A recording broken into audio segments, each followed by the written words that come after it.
नमस्कार, जय हिंद, जय श्री कृष्णा, राधे राधे दोस्तों। तो कैसे हो आप सभी? आप सभी का हमारे चैनल गुरुकुल में बहुत बहुत स्वागत है। तो दोस्तों, आज की सेशन में हम आपके लिए एसएससी जीडी 2023-24 के मोस्ट इम्पोर्टेंट क्वेश्चन लेकर आए हैं। तो दोस्तों, हम अपना समय बर्बाद ना करते हुए अपना पहला क्वेश्चन करते हैं। चलिए हम अपना पहला क्वेश्चन करते हैं, उसका उत्तर देना है आप सभी को। तो हमारा पहला क्वेश्चन आ गया है स्क्रीन पे, आप सभी को इसका उत्तर देना है। क्वेश्चन है, निम्न में से किसका मूल नाम अली गुर शास्त्रता? तो कौन सा राइट आंसर होगा? निम्न में से किसका मूल नाम अली गुर शास्त्रता? ऑप्शन है जहांगीर का, अकबर का, अलाउद्दीन खिलजी का, या इनमें से कोई नहीं। तो बताइए किसका नाम अली गुर शास्त्रता? तो वो होगा Alauddin Khilji. Option C right answer होगा, इसमें ध्यान में रखना। चलिए इसी कड़ी के साथ हम नेक्स्ट क्वेश्चन करते हैं। अगले क्वेश्चन का उत्तर देना है आप सभी को। तो हमारा अगला क्वेश्चन आ गया स्क्रीन पे। आपको बताना है कि पहली बार राष्ट्रपति शासन कब लागू किया गया? पहली बार राष्ट्रपति शासन कब लागू किया गया?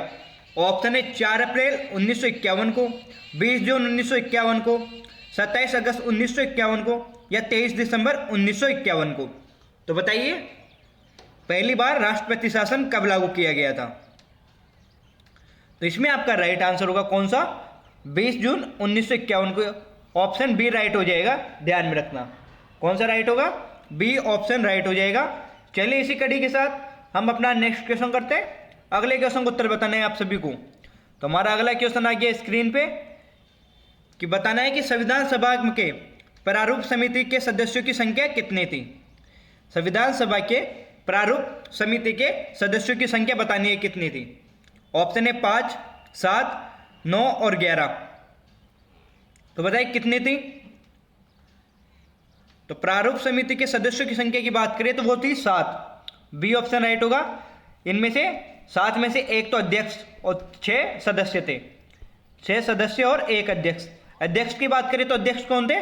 डॉक्टर भीमराव अंबेडकर, DR अंबेडकर थे अध्यक्ष। ये भी ध्यान में रखना। चलिए इसी के साथ हम नेक्स्ट क्वेश्चन करते हैं। अगले क्वेश्चन का उत्तर देना है आपको। तो हमारा स्क्रीन पे नेक्स्ट क्वेश्चन आने वाला है। आपको बताना है कि किस देवता के लिए ऋग्वेद में पुरंदर शब्द का प्रयोग किया गया? वह कौन से देवता है जिसका ऋग्वेद में पुरंदर शब्द का प्रयोग किया गया? ऑप्शन है इंद्र, अग्नि, वरुण और सोम। तो चारों में से राइट आंसर कौन सा होगा? पुरंदर शब्द का प्रयोग किस देवता के लिए किया जाता है, ये बताना है आपको। तो हम सभी जानते हैं पुरंदर शब्द किसके लिए होता है? तो वो होता है भगवान इंद्र के लिए। ऑप्शन कौन सा राइट होगा? ए राइट होगा, ध्यान में रखना। चलिए इसी के साथ हम नेक्स्ट क्वेश्चन करते हैं। आपको अगले क्वेश्चन का उत्तर देना है। बताना है कि निम्न में से किसके उत्तर भारत का निम्न में से किसे उत्तर भारत का मैनचेस्टर कहा जाता है? निम्न में से किसे उत्तर भारत का मैनचेस्टर कहा जाता है? ऑप्शन है कानपुर, लखनऊ, वाराणसी और दिल्ली। तो चारों में से राइट आंसर बताइए आप कि उत्तर भारत का मैनचेस्टर किसे कहा जाता है। तो इसमें आपका राइट आंसर ए होगा, कानपुर को उत्तर भारत का मैनचेस्टर कहा जाता है। और बात करें कि केवल भारत का मैनचेस्टर, भारत का आपको पूछे कि भारत का मैनचेस्टर किसे कहा जाता है, तो वो है अहमदाबाद को। किसे? अहमदाबाद को केवल भारत का मैनचेस्टर कहा जाता है। इसमें राइट आंसर ए हो जाएगा आपका। चलिए इसी कड़ी के साथ हम नेक्स्ट क्वेश्चन करते हैं। अगले क्वेश्चन का उत्तर देना है आपको। क्वेश्चन है, भारतीय संविधान सभा की पहली बैठक की अध्यक्षता किसने की थी? भारतीय संविधान सभा की पहली बैठक की अध्यक्षता किसने की थी? ऑप्शन है राजेंद्र प्रसाद,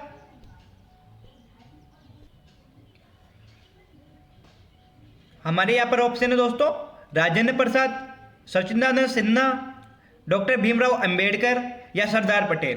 तो चारों में से राइट आंसर बताइए कौन सा होगा। संविधान सभा की पहली बैठक की अध्यक्षता किसने की थी? तो पहली बैठक की बात करें तो सचिदानंद सिन्हा ने की थी, जिसे अस्थायी अध्यक्ष बनाया गया था। ऑप्शन बी राइट होगा। पहली बैठक संविधान सभा की पहली बैठक कब हुई? 9 दिसंबर को। 9 दिसंबर को संविधान सभा की पहली बैठक हुई थी 1946 में। 9 दिसंबर 1946 में संविधान सभा की पहली बैठक हुई थी, जिसके अध्यक्ष किसे बनाया गया? सचिन दानव सिन्हा को। स्थायी अध्यक्ष की बात करें तो डॉक्टर राजेंद्र प्रसाद को स्थायी अध्यक्ष बनाया गया था। स्थायी अध्यक्ष की बात करें तो किसे? डॉक्टर राजेंद्र प्रसाद को स्थायी अध्यक्ष बनाया गया था। और यह भी ध्यान में रखना, दूसरी बैठक में बनाया गया। दूसरी बैठक कब हुई? 11 दिसंबर को। इसके 2 दिन बाद 11 दिसंबर 1946 को दूसरी बैठक हुई थी, जिसमें अध्यक्ष कौन बने? डॉक्टर राजेंद्र प्रसाद। चलिए इसी के साथ हम नेक्स्ट क्वेश्चन करते हैं। आपको बताना है कि यहाँ पर गुरु गोविंद सिंह ने 1999 ईस्वी में खालसा पंथ की नींव कहाँ रखी थी? गुरु गोविंद सिंह ने 1699 ईस्वी में खालसा पंथ की नींव कहाँ पर रखी? ऑप्शन है अमृतसर में, आनंदपुर साहिबा में, पटना में या पटियाला में। तो राइट आंसर कौन सा होगा इसमें आपका? तो खालसा पंथ की स्थापना कहां पर की? तो वो है दोस्तों बी राइट आंसर होगा, आनंदपुर साहिबा में की थी। बी राइट आंसर हो जाएगा। खालसा पंथ दोस्तों गुरु गोविंद सिंह ने सिखों को सैनिक बना दिया था दोस्तों। इसमें सैनिकों में परिवर्तन कर दिया था सिखों को, यह ध्यान में रखना। और इनके लिए 5 ककार रखना अनिवार्य कर दिया था। 5 ककारों के नाम बताना है आपको। तो कौन कौन से हो गए? तो यहां पर 5 ककार हो जाएंगे दोस्तों। एक तो कड़ा हो जाएगा, केस हो जाएगा, कच्छ हो जाएगा, करपान हो जाएगा और खंगा हो जाएगा। ये 5 ककार रखना इनके लिए अनिवार्य कर दिया था। चलिए दोस्तों इसी के साथ नेक्स्ट क्वेश्चन करते हैं हम। आपको अगले क्वेश्चन का उत्तर देना है।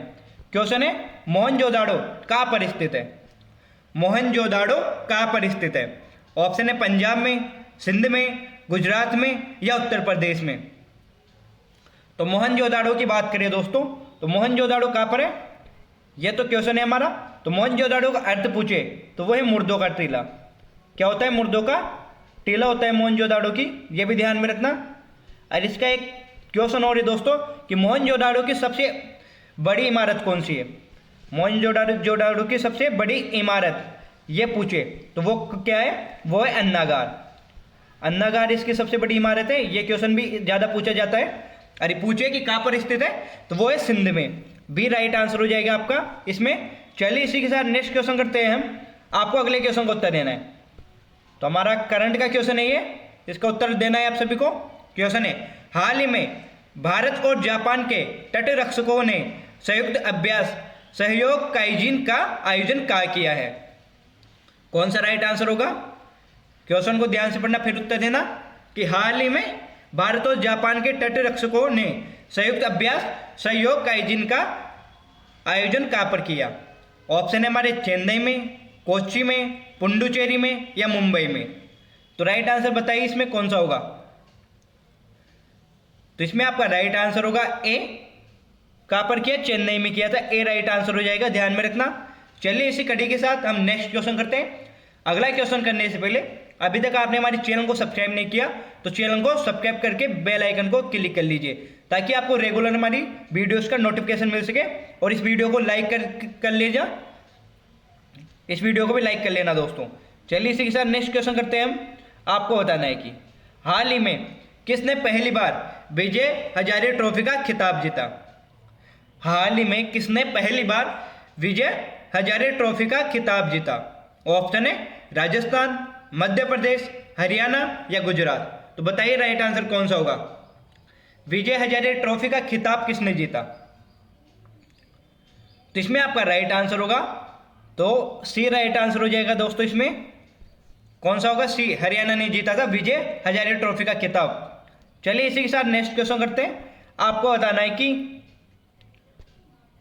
भारत में किस राज्य में उच्च न्यायालय की प्रथम महिला मुख्य न्यायमूर्ति निम्न में से कौन थी?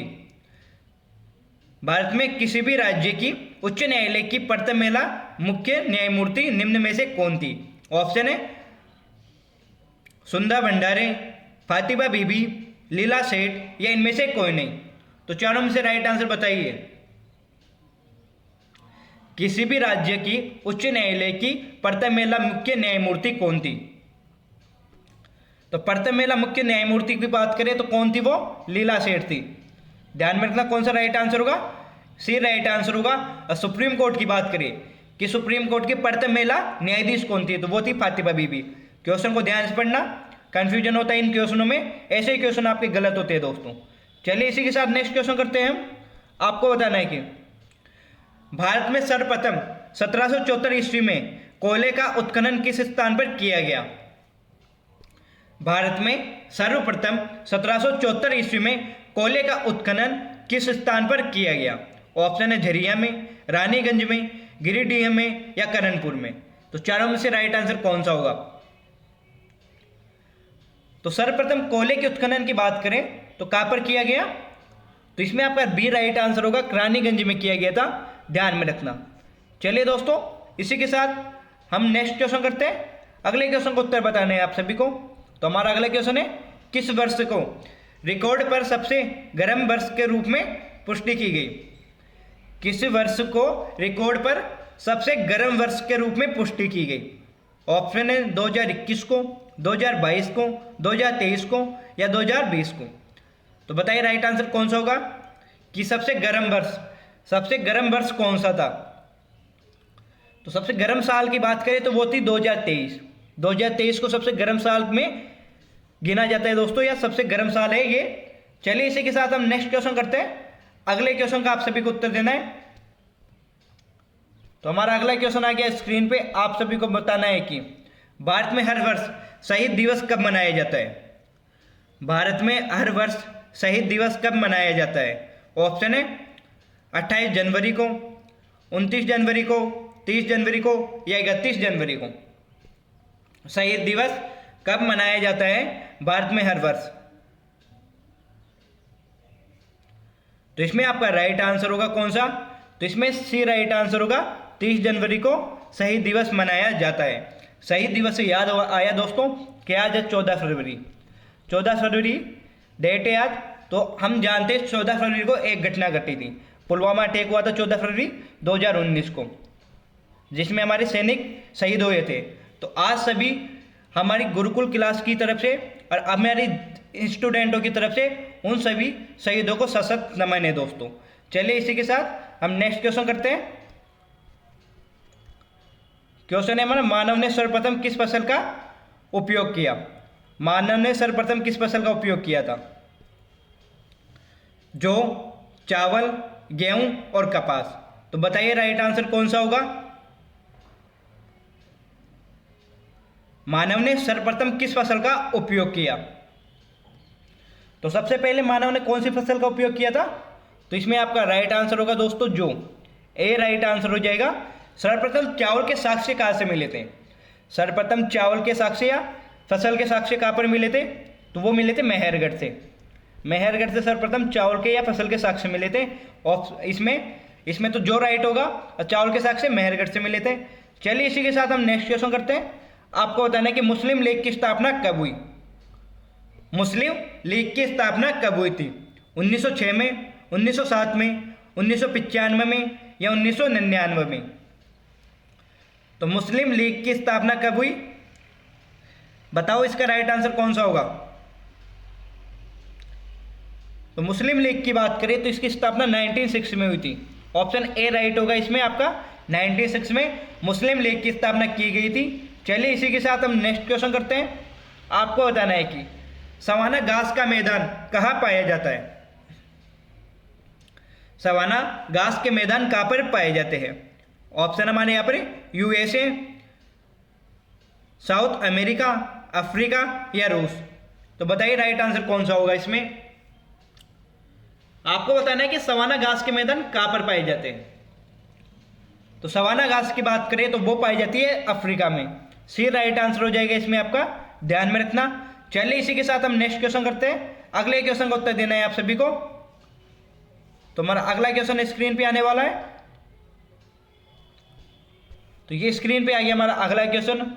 आपको बताना है कि राज्य का राज्यपाल किसके प्रति उत्तरदायी होता है?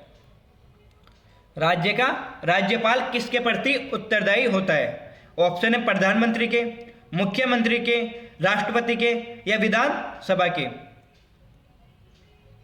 तो राइट आंसर कौन सा होगा? पहली बात दोस्तों कि राज्यपाल किसके प्रतिनिधित्व के रूप में कार्य करता है? किसके प्रतिनिधित्व के रूप में कार्य करता है? तो वो कार्य करता है राष्ट्रपति के प्रतिनिधित्व पे कार्य करता है। तो ये किसके प्रति उत्तरदायी होगा? तो ये किसके प्रति? ये राष्ट्रपति के प्रति उत्तरदायी होगा। इसमें आपका राइट सी होगा। चलिए इसी के साथ नेक्स्ट क्वेश्चन करते हैं। अगले क्वेश्चन को उत्तर देना है आप सभी को। क्वेश्चन है,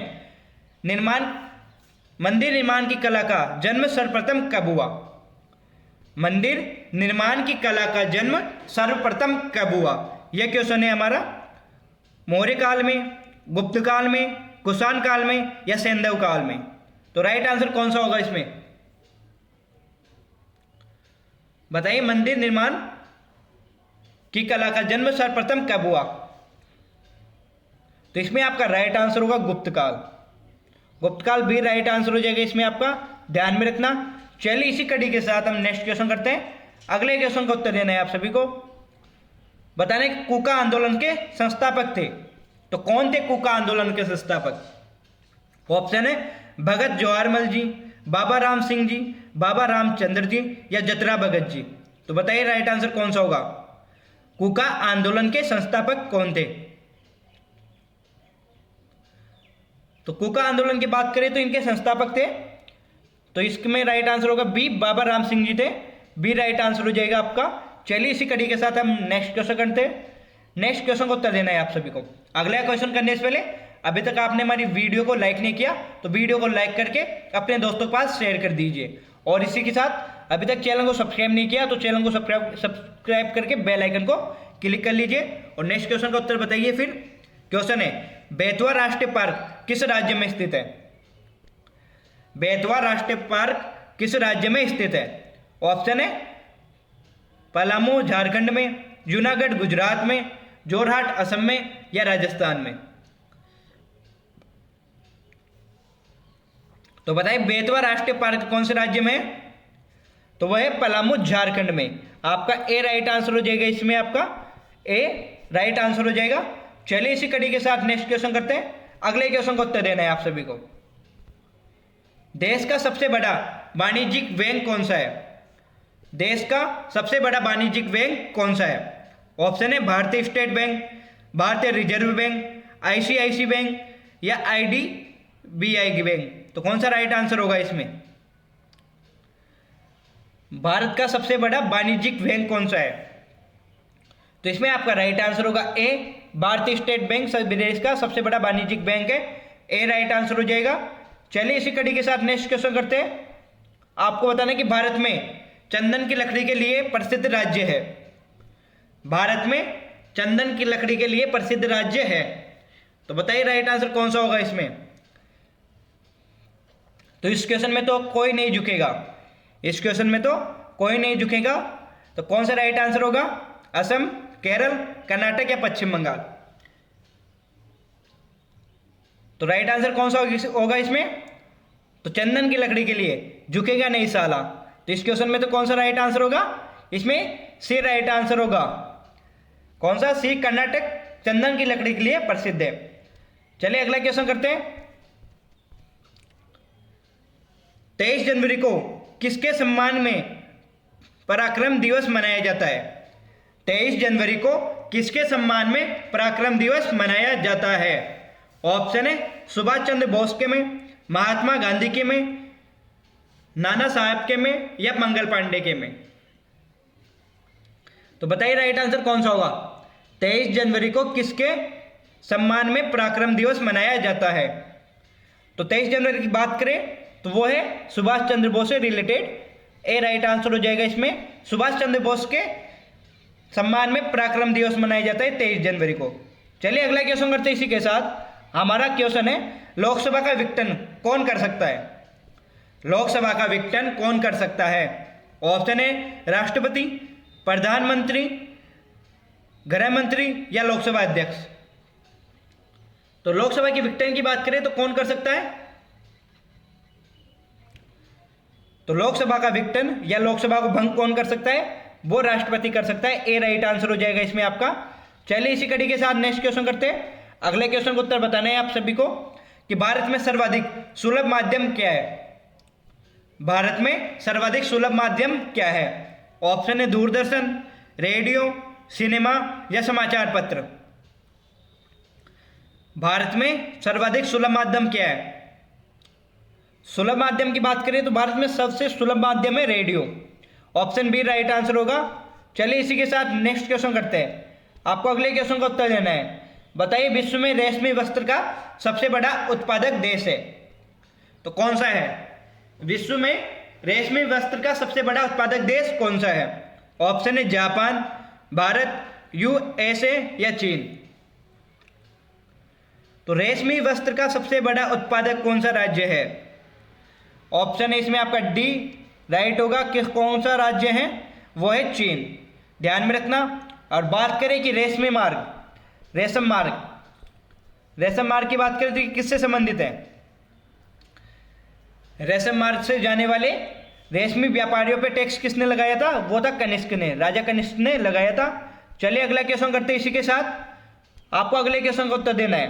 क्वेश्चन है हमारा, अलकनंदा और भागीरथी नदियां किस स्थान पर आपस में मिलकर गंगा नदी का नाम पाती है? अलकनंदा और भागीरथी नदियां किस स्थान पर आपस में मिलकर गंगा नदी का नाम पाती है? ऑप्शन है रुद्रप्रयाग में, देवप्रयाग में, टिहरी बांध में या केदारनाथ में। तो राइट आंसर कौन सा होगा? तो गंगा नदी का उद्गम माने थे, गंगा नदी का नाम कहां से पाती है ये दोनों नदियां? तो वो पाती है देवप्रयाग से। इसमें आपका राइट आंसर कौन सा होगा? बी होगा। चलिए इसी कड़ी के साथ हम नेक्स्ट क्वेश्चन करते हैं। आपको बताना है कि गांधी जी किसके निमंत्रण पर चंपारण गए थे? महात्मा गांधी जी किसके निमंत्रण पर चंपारण गए थे? ऑप्शन है हमारे राजेंद्र प्रसाद के में, रामदयालु के में, धर्मवीर प्रसाद के में या राजकुमार शुक्ला के में। तो किसके निमंत्रण पर महात्मा गांधी चंपारण गए? तो इसमें आपका राइट आंसर होगा डी, राजकुमार शुक्ला के निमंत्रण पर चंपारण गए थे Mahatma Gandhi ji. D right answer हो जाएगा।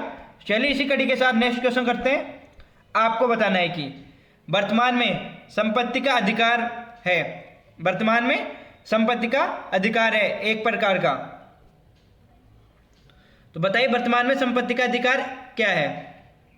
मूल अधिकार है, नैसर्गिक अधिकार है, विधिक अधिकार है या इनमें से कोई नहीं? वर्तमान में संपत्ति का अधिकार क्या है? तो वो है एक अब विधिक अधिकार है दोस्तों। पहले संपत्ति का अधिकार एक अधिकार होता था, अब क्या है? विधिक अधिकार है वो। चलिए इसी के साथ नेक्स्ट क्वेश्चन करते हैं। आपको बताना है कि इब्न बतूता किसके शासनकाल में भारत आया? इब्न बतूता किसके शासनकाल में भारत आया था? तो इसमें राइट आंसर कौन सा होगा आपका? मोहम्मद बिन तुगलक के में, मोहम्मद शाह रंगीला के में, मोहम्मद अब्दाली के में या अकबर के में? तो इब्न बतूता किसके शासनकाल में भारत आया? तो इस क्वेश्चन का आंसर तो आप सभी को आता होगा कि इब्न बतूता आया था मोहम्मद बिन तुगलक के शासनकाल में भारत। ए राइट आंसर होगा। चलिए इसी कड़ी के साथ हम नेक्स्ट क्वेश्चन करते हैं। आपको बताना है कि दूध सागर जलप्रपात कहां पर स्थित है? दूध सागर जलप्रपात कहां पर स्थित है? इसका उत्तर बताइए आप। ऑप्शन है गोकर्ण नदी कर्नाटक में, मांडवी नदी गोवा के में, शरावती नदी कर्नाटक में या वराई नदी कर्नाटक में। दूध सागर जलप्रपात कहां पर है? तो हम सभी बात करें दूध सागर जलप्रपात की, वो है मांडवी नदी गोवा में। गोवा में स्थित है मांडवी नदी पर। चलिए इसी कड़ी के साथ नेक्स्ट क्वेश्चन करते हैं। आपको बताना है कि केसरी और मराठा अखबारों का संपादन किसने किया? केसरी और मराठा अखबारों का संपादन किसने किया? ऑप्शन है राजेंद्र प्रसाद ने, राजा राम मोहन राय ने, बाल गंगाधर तिलक ने या ईश्वरचंद्र विद्यासागर ने। केसरी और मराठा पत्रिकाओं का संपादन किसने किया? तो इसमें आपका राइट आंसर होगा बाल गंगाधर तिलक ने। बाल गंगाधर तिलक ने केसरी और मराठा पत्रिकाओं का संपादन किया। चलिए इसी के साथ नेक्स्ट क्वेश्चन करते हैं हम। आपको बताना है कि भारत का प्रमाणिक समय उस स्थान का स्थानीय समय है जो स्थित है। तो बताइए कौन सा राइट होगा? भारत का प्रमाणिक समय उस स्थान का स्थानीय समय है जो स्थित है। ऑप्शन है भोपाल के समीप, इलाहाबाद के समीप, कानपुर के समीप या दिल्ली के समीप। तो कौन सा राइट आंसर होगा? बताइए राइट आंसर कौन सा होगा? आपको यह बताना है दोस्तों, यदि आपको क्वेश्चन समझ में नहीं आ रहा तो भारत में वह स्थान बताना है जहां का मानक समय और स्थानीय समय बराबर है। बताइए मानक समय और स्थानीय समय कहां पर समान होगा? तो वो है, इसमें राइट आंसर होगा इलाहाबाद के समीप। ऑप्शन कौन सा राइट होगा? इलाहाबाद के समीप बी राइट होगा। चलिए इसी के साथ नेक्स्ट क्वेश्चन करते हैं। आपको बताना है कि किस भारतीय राज्य की राजभाषा अंग्रेजी है? किस भारतीय राज्य की राजभाषा अंग्रेजी है, ये बताइए आप। ऑप्शन गोवा, नागालैंड, सिक्किम या मणिपुर। तो राजभाषा कौन सी है? नागालैंड की राजभाषा है अंग्रेजी। इसमें आपका बी राइट आंसर होगा। चलिए इसी के साथ नेक्स्ट क्वेश्चन करते हैं। क्वेश्चन है, Mohammedan Anglo oriental college Aligarh की संस्थापक कौन है? Mohammedan Anglo oriental college Aligarh के संस्थापक कौन है? ऑप्शन है खुदा बख्श, अब्दुल लतीफ, सर सैयद अहमद का, अब्दुल गफ्फार का। तो चारों में से राइट आंसर कौन सा होगा? तो मोहम्मडन एंग्लो ओरिएंटल कॉलेज के संस्थापक है सर सैयद अहमद का, सी राइट आंसर हो जाएगा इसमें आपका। चलिए इसी कड़ी के साथ हम नेक्स्ट क्वेश्चन हमारा आ गया, चौकपुरना भारत के किस क्षेत्र की लोक कला है? चौकपुरना भारत के किस क्षेत्र की लोक कला है? ऑप्शन है उत्तर प्रदेश की, बिहार की, छत्तीसगढ़ की या मध्य प्रदेश की। तो चौकपुरना भारत के किस क्षेत्र की कला है? वो है उत्तर प्रदेश की। इसमें आपका ए राइट आंसर हो जाएगा। चलिए इसी कड़ी के साथ हम नेक्स्ट क्वेश्चन करते हैं। आपको बताना है कि भारत में स्थित चूलिया जलप्रपात किस नदी पर स्थित है? भारत में स्थित चूलिया जलप्रपात किस नदी पर स्थित है? ऑप्शन है कृष्णा पर, बेतवा पर, सोन पर या चंबल पर। तो कौन सा राइट आंसर होगा इसमें? चूलिया जलप्रपात कौन सी नदी पे है? वो है चंबल नदी पे। इसमें आपका डी राइट आंसर हो जाएगा, चंबल नदी पे। राज्य की बात करें तो राज्य कौन सा है वो? तो वो है राजस्थान। राजस्थान के चित्तौड़गढ़ जिले में चूलिया जलप्रपात स्थित है। चलिए इसी के साथ नेक्स्ट क्वेश्चन आपको बताना है कि कृष्णा नदी किस पर्वत से निकलती है? कृष्णा नदी किस पर्वत से निकलती है, ये बताना है आपको। हमारे ऑप्शन है ओटाकामंड से, महाबलेश्वर से, अनाईमुद्दी से या डोडाबेट्टा से। कृष्णा नदी किस पर्वत से निकलती है? कृष्णा नदी की और बात करें तो कृष्णा नदी क्या बांध का निर्माण करती है? वो है नागार्जुन सागर बांध। नागार्जुन सागर बांध का निर्माण करती है आंध्र प्रदेश में। यह भी ध्यान में रखना, इंपॉर्टेंट क्वेश्चन है, कई बार रिपीट हो चुका है ये क्वेश्चन परीक्षा में। और ये निकलती कहाँ से है? ये महाबलेश्वर से निकलती है, बी राइट आंसर होगा, ध्यान में रखना। चलिए दोस्तों इसी के साथ आज का हमारे सेशन यहीं पर समाप्त होता है। आशा करूंगा आप सभी को हमारा ये सेशन अच्छा लगा होगा। आप सभी को कमेंट में बताना है कि दोस्तों आपको आज का ये सेशन कैसा लगा, और ये भी बताना है कि आपके 40 में से कितने क्वेश्चन राइट हुए। इसी के साथ दोस्तों आज एक विशेष पर्व भी है, वो है दोस्तों बसंत पंचमी। तो आप सभी को बसंत पंचमी की ढेरों सारी शुभकामनाएं। आशा करूंगा माँ सरस्वती आपके ऊपर अपनी कृपा बनाए रखे। इसी के साथ दोस्तों यहीं पर हम अलविदा लेते हैं। अलविदा लेने से पहले दोस्तों एक बात और कहना चाहता हूँ, अभी तक आपने हमारे चैनल को सब्सक्राइब नहीं किया तो चैनल को सब्सक्राइब करके बेल आइकन को क्लिक कर लीजिए ताकि आपको रेगुलर हमारी वीडियोस का नोटिफिकेशन मिल सके। इसी के साथ जय हिंद, जय भारत, जय श्री राम दोस्तों।